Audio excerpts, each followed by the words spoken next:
Saber Cotidiano em Trânsito, diretamente aqui da cidade de Lima, no Peru. E dando continuidade ao nosso assunto sobre questões têxteis, hoje eu vou trazer um pouco mais uma reflexão sobre a questão dos vestimentos, não especificamente de uma civilização em especial, mas uma reflexão mais generalizada sobre este assunto, uma vez que, enfim, tem surgido aí na minha cabeça algumas ideias, alguns temas que eu acho que é importante trazer aqui para o nosso canal. Como a gente viu no vídeo anterior, tem toda uma indústria, tem todo um saber, tem todo um conhecimento acumulado de séculos aqui no Peru sobre a questão dos tecidos, não só como fazer, então como as técnicas, os tipos de tecido, os tipos de estampa, as formas de dar cor, de tingir, de costurar, de tecer, tem diferentes tipos de teares, então tem toda uma questão técnica, mas para além da questão técnica, tem toda uma questão cultural.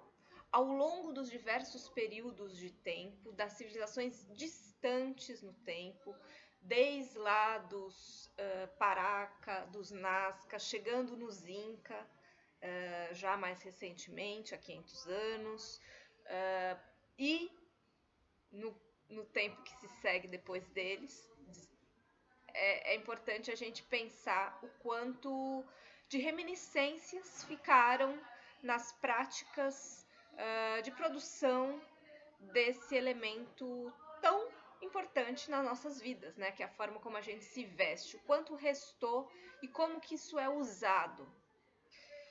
É importante também pensar que por muito tempo, principalmente depois da colonização, da invasão, as vestimentas dos povos originários, elas passaram a ser vistas como um elemento distintivo para o negativo, né? A gente não pode ignorar que pessoas com suas vestimentas que mostram de onde elas vieram, então as mulheres vestidas com saias compridas, vestidas com chapéus, vestidas com chales, o que a gente chama de aguaio, as pessoas de uma sociedade mais colonizada e mais pró-colonizador, mais pró-Europa, olhavam para essas pessoas e já emitiam juízos de valor a respeito de quem elas eram, de onde elas vinham. Bom, as vestimentas, elas comunicam, né? Não só hoje, como sempre o fizeram. Mesmo nas sociedades antigas, que eu falei no último vídeo, os diferentes estratos sociais se diferenciavam pela vestimenta que eles tinham. E tinham todos signos distintivos dentro dessas vestimentas, características de cor, características de estampa, características de corte. Não eram todos que poderiam usar qualquer tipo de vestimenta. Muito bem, nós, enquanto seres produtores de cultura, vamos produzir diferenciações sociais a partir dos objetos.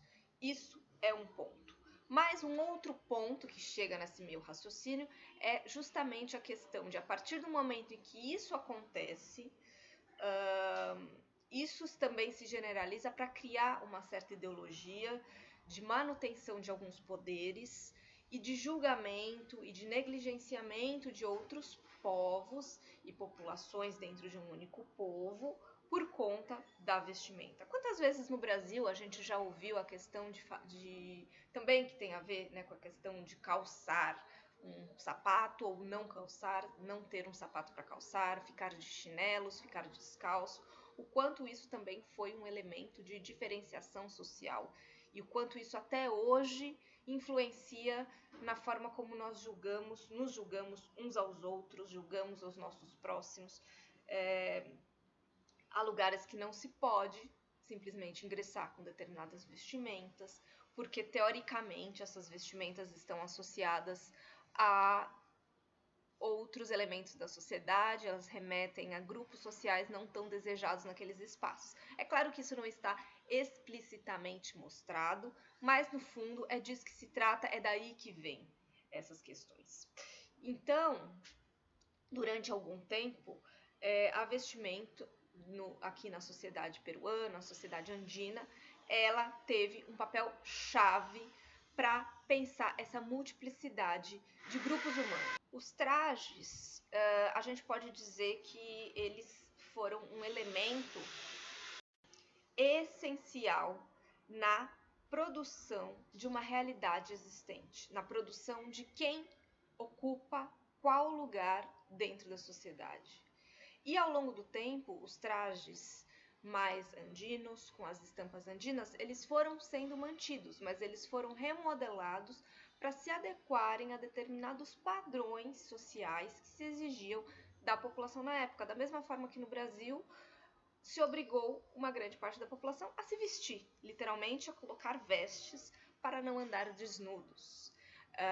Da mesma forma, por aqui, isso não deixou de ter um elemento que marca e demarca muito bem uma realidade na qual certas pessoas ocupam umas posições e outras pessoas ocupam umas posições muito abaixo na estrutura social.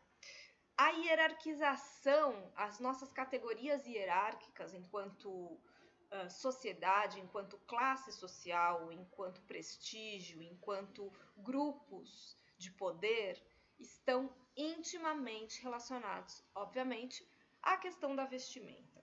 E a necessidade de trazer essas hierarquias para a concretude, né? Não ser uma coisa, só eu nasci nobre, eu nasci descendente de europeu, eu nasci em outro país e vim morar aqui, eu sou filho de não sei quem. Essas hierarquias, elas não se bastam apenas com a palavra, com a lei, com a documentação. Essas hierarquias, elas também necessitam de demonstração prática, material, e é um pouco o que a vestimenta faz até hoje, né?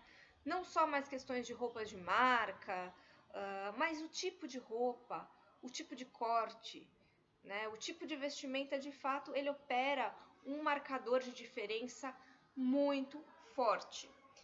E hoje? Como é que isso está hoje? Hoje a gente vê a questão do resgate de elementos étnicos, de elementos históricos, de elementos culturais do seu povo, que são apropriados, e não se pode mais impedir as pessoas de vestirem determinadas roupas, ou senão, teoricamente não se deve julgá-las por isso, principalmente num país que tem o Quechua como a segunda língua oficial em todas as instituições e placas oficiais do governo que envolvem serviços públicos, tem os dois idiomas, espanhol e quechua.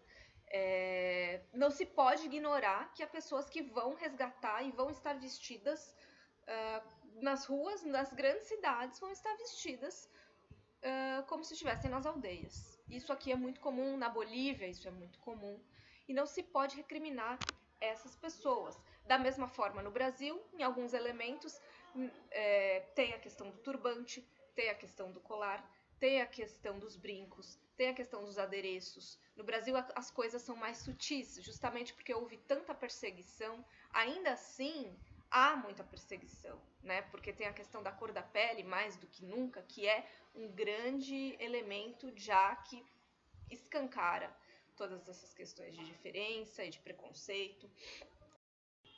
Então a gente tem esse momento, a gente vive esse momento desse resgate, ao mesmo tempo que a gente sabe que essas vestimentas nunca serão totalmente capazes, e não é a intenção uniformizar todas as pessoas. A marcação da diferença, ela segue importante como diagnóstico de um mundo cada vez mais plural, cada vez mais global, e que não deve ser uniformizado. Mais do que nunca vale a pena a gente pensar, sim, vamos manter as diferenças, com respeito a todos, mas vamos manter as diferenças, e é importante marcar e demarcar da onde cada um vem. Vejo vocês no próximo vídeo.